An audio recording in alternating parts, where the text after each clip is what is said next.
Прескокнувањето на оброците прави стрес на целиот организам, како во поглед на гликемиите, дигестивниот систем, замор, главоболка на долг рок, доколку е тоа. Да не забораваме да пиеме вода, бидејќи истото што го кажав сега со прескокнувањето на оброците важи и за пиењето на вода, бидејќи ако нашиот организам е дехидриран, исто се случува.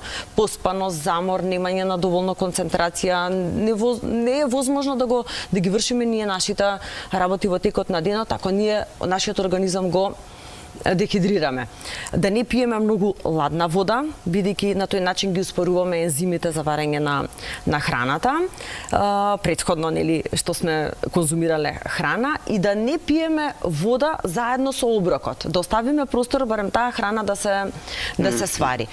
И уште многу важен момент, ние имаме ручек време и потоа, ајде, десерт, убаво колаче или овош е погрешно и ки ферментира се во нашиот стомак и се појавува надуваност во стомакот, дигестивни проблеми, па и отежнато празнење, обстипација, констипација и така натаму.